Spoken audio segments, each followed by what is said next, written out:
Assalamualaikum warahmatullahi wabarakatuh. Kaifa halukum anak-anakku yang salih dan salihah? Bagaimana kabar kalian hari ini? Semoga saja kalian semuanya dalam keadaan sehat dan tetap semangat. Baik anak-anakku, hari ini jumpa lagi dengan Bu Erna. Kita akan belajar lagi tentang penulisan huruf hijaiyah secara sambung.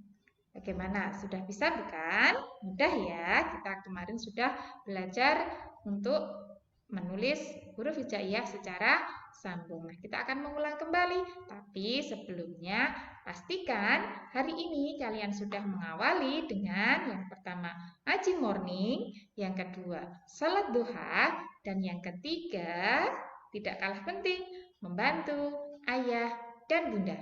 Nah, kalau sudah, yuk, fokus semuanya. Kita awali kegiatan hari ini dengan membaca basmalah bersama-sama. Bismillahirrahmanirrahim. Baik, siap? Anak solih, siap? Oke, kita akan belajar tentang penulisan huruf hijaiyah secara sambung. Baik, mengulang lagi ya. Perhatikan huruf asli. Bu Ena di sini ada huruf ba, ta, sa. Kemarin Bu Ena sudah mengelompokkan ya. Huruf seperti ini, ba, ta, sa ini sudah dikelompokkan ketika ditulis di awal, di tengah, maupun di akhir bentuknya sama. Contohnya seperti apa Bu Erna? Perhatikan, ketika huruf ba, ta, sa ditulis di awal, maka bentuknya seperti ini. Fokus perhatikan semuanya. Sama ya, yang membedakan hanya titiknya saja. Paham? Contohnya apa nih? Bismillah, tau. Nah, tau pun sama ya. Ini ketika ditulis di awal lafal, itu huruf ba itu seperti ini. Paham? Kemudian ketika huruf B ditulis di tengah kalimat atau di tengah lafal, bentuknya jadi seperti ini sayang. Ada penyambungnya kanan dan kiri. Lihat posisi tangan Bu Erna. Kalau ba kan dari kanan ya. Kalau ba berarti menggandengnya di sebelah sana. Kalau di tengah berarti ada gandengnya semuanya. Kalau yang di akhir berarti di sebelah kiri. Ya, nggih. Paham nggih? Perhatikan semuanya.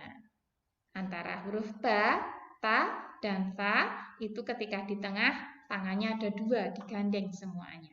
Contohnya, na'budu, nasta'in, mathaluhum nih, ditulis di tengah. Paham ya? Kemudian ketika ditulis di akhir, maka yang disambung tangannya ada di sebelah kanan. Paham ya? Nih contohnya, perhatikan semuanya fokus. Nih tangannya hanya ada satu. Paham? Oke. Contohnya al-ghaibu, al-baitu. Nih baknya, taknya di sini sudah ada tidak ada penyambungnya lagi. Kalau biar mudah Bu Ena menyamakan tidak ada tangannya lagi. Paham? Oke. Kemudian untuk huruf ja, kemarin Bu Ena juga sudah mengelompokkan yaitu antara huruf ja, ha, kho. Ketika ditulis di tengah, nah kemarin masih ada beberapa anak yang belum betul tulisannya ketika memfotokan mengerjakannya ya. Huruf ja ketika ditulis di depan itu seperti ini. Tangannya hanya ada di sebelah kiri. Perhatikan ini tidak digandeng. Nah, tapi ketika ditulis di tengah, tangannya ada dua. Anakku yang solih dan solihah digandeng. Yang ditulis kepalanya saja. Nih kepalanya saja, lihat panahnya Bu Ena, badannya ini tidak usah ditulis. Paham ya? Tapi ketika di akhir bentuknya tidak seperti ini lagi. Tidak seperti ini, tapi bentuknya seperti asalnya. Tangannya hanya ada satu ini. Paham ya? Nih perhatikan untuk contohnya. Lanjut.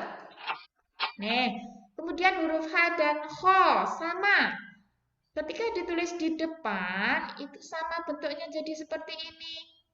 Mohon maaf ini, Bu Ena kurang menambahi titik di atas.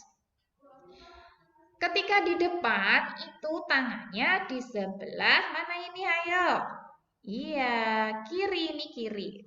Sebelah sana. Paham ya? Tapi ketika di tengah, tangannya ada dua, semuanya digandeng. Entah itu kanan dan kiri, diajak main bersama.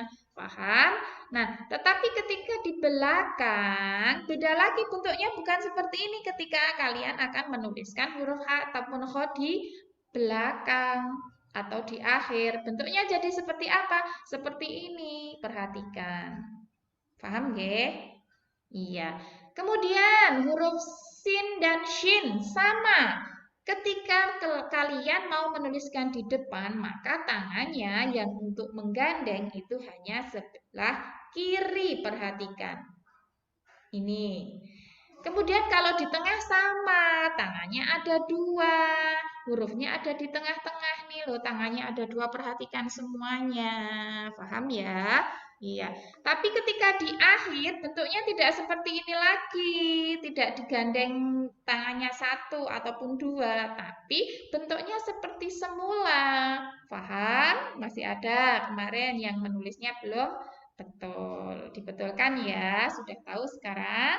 Oke, ketika di akhir, huruf akhir itu sama seperti huruf asalnya, tetapi untuk tangannya atau yang menyambung atau yang menggandeng itu di sebelah kanan. Paham ya?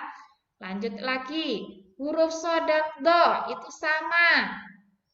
Seperti ini, seperti huruf shin juga ketika di awal itu yang menggandeng di tangannya di sebelah kiri. Perhatikan ini.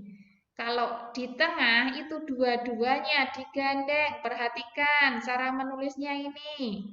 Kemudian kalau di akhir sama, huruf asal itu mesti ditulis kalau di akhir, tapi gandengnya hanya di sebelah kanan untuk menggandengnya. Paham ya? Perhatikan semuanya. Ini untuk menulis huruf so dan do.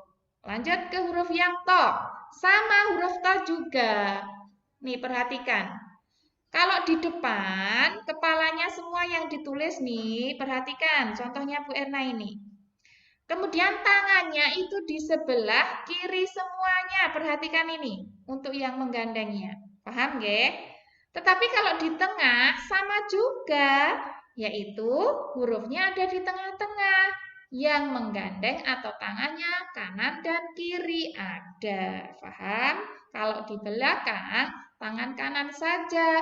Hurufnya adalah huruf asli yang ditulis. Jangan yang huruf to seperti ini ada penggandengnya. Salah ya kalau di belakang ada penggandengnya. Paham? Oke, lanjut nggih. Nah, sekarang huruf do sama nggih, sama seperti huruf to. Perhatikan. Kalau di depan itu yang menggandeng itu di sebelah mana? Ayo ini. Kiri ke sana. Paham nggih? Yang ditulis kepalanya saja, entah itu perhatikan ini huruf ain dan ghain. Sama yang ditulis kepalanya saja, tidak boleh huruf asalnya sama badannya ini ditulis kemudian digandeng. Ini tidak benar. Yo, kemarin yang masih belum benar dibetulkan. Huruf fa juga, huruf ko, maaf ini kurang satu titik. Ini sama. Nggih, penggandengnya itu di sebelah kiri, perhatikan semuanya. Nih, paham nggih? Kemudian untuk yang di tengah itu juga sama, penggandengnya ada dua, kanan dan kiri, harus ada yang menggandeng kanan dan kiri tangannya. Perhatikan contohnya Bu Erna ini, perhatikan semuanya. Paham? Kemudian kalau yang di belakang, perhatikan semuanya, penggandengnya hanya di sebelah kanan, tangan kanan kalian mana? Kalau di akhir itu gandengnya kanan, belakangnya tidak boleh ada yang menggandeng. Kalau di belakang sudah selesai, paling akhir. Paham ya? Perhatikan semuanya. Yang ditulis huruf aslinya, tidak boleh seperti kepalanya saja, kemudian ditulis di belakang, tidak diperbolehkan. Sama nih bentuknya seperti yang asli atau awalnya. Paham? Lanjut ke huruf selanjutnya yaitu huruf K.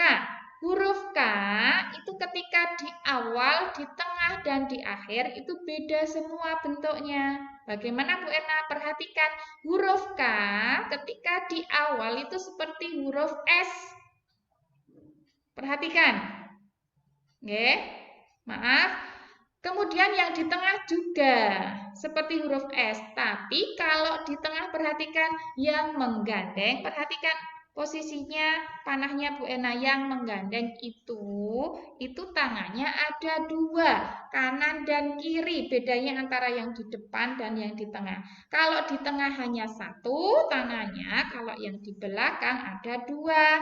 Paham ya? Kemudian kalau di akhir seperti huruf aslinya, K-nya, tetapi tangannya di sebelah kanan. Mudah? Kemudian untuk huruf lam sama. Oke, huruf lam hanya seperti ini. Pancingnya yang ini tidak usah ditulis. Seperti alif saja kemudian digandeng. Yang di tengah tangannya kanan dan kiri. Perhatikan, kalau di belakang hanya tangan kanan saja. Paham? Baik, lanjut ya. Oke, huruf mem. Huruf mem itu sama, kepalanya kemudian kalau di awal yang gandeng sebelah tangan kiri. Kalau yang di tengah dua tangan kanan dan kiri. Kalau yang di belakang tangan kanan saja. Kemudian hurufnya harus ditulis utuh. Paham ya? Lanjut ke huruf nun. Huruf nun ini kalau di depan tadi sama seperti huruf ba, ta, dan fa. Seperti ini. Tangannya di sebelah mana ini? Pinter. Kiri. Kalau di tengah itu kanan dan kiri. Kalau di belakang sebelah kanan ini. Tangannya yang menyambung. Hurufnya ditulis asli. Seperti asalnya. Paham ya? Kemudian huruf H. Huruf H itu sama juga ditulis seperti ini. Ada tangan kalau di depan sebelah, mana tadi? Kiri. Kalau di tengah dua-duanya bentuknya jadi seperti ini. Seperti huruf B ya. Kemudian kalau di akhir bentuknya jadi seperti ini. Paham? Kalau di belakang tangannya di sebelah kanan. Kemudian huruf lam alif ya. Lam alif ketika di awal sama bentuknya. Perhatikan sama seperti asalnya. Tetapi kalau di tengah beda ya. Nih, seperti ini. Ingat kalau di tengah itu bentuknya tangan kanannya dan kiri semuanya harus ada. Ini juga tinggal ditarik seperti ini. Nih, di tengah dan di awal, kalau di awal tidak ada kanan dan kiri, tidak ada tangannya. Kalau di tengah ada, maaf, kalau di tengah hanya tangan apa?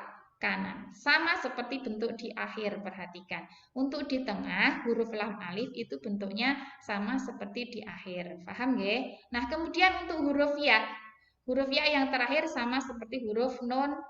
Perhatikan tangan, kalau di depan yang menyambung tangan kiri, di tengah ada dua-duanya. Kalau di belakang tangan kanan dan ditulis huruf aslinya. Paham ya? Oke, nah sekarang ini. Contoh huruf hijaiyah yang tidak bisa disambung sesudahnya. Kemarin kita sudah belajar ya. Ini ada A, D, Z, Ro, Z, Wa, A.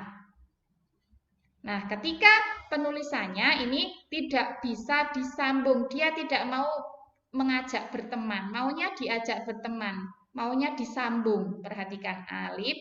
Nih, tangannya semuanya kalau huruf A, D, Z, Ro, Z, Wa, A itu tangannya hanya di sebelah kanan semuanya. Tidak mau tangan yang di kiri ataupun di tengah. Paham?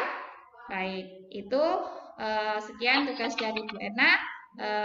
Latihan semuanya tugasnya untuk mencatat semua contoh-contoh penulisan huruf hijaiyah dari alif sampai ya. Begitu juga dengan huruf yang tidak bisa disambung.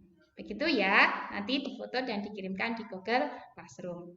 Sekian dari Bu Erna, kita tutup dengan bacaan hamdalah. Alhamdulillahirabbil alamin. Wassalamualaikum warahmatullahi wabarakatuh. Ma'assalamah.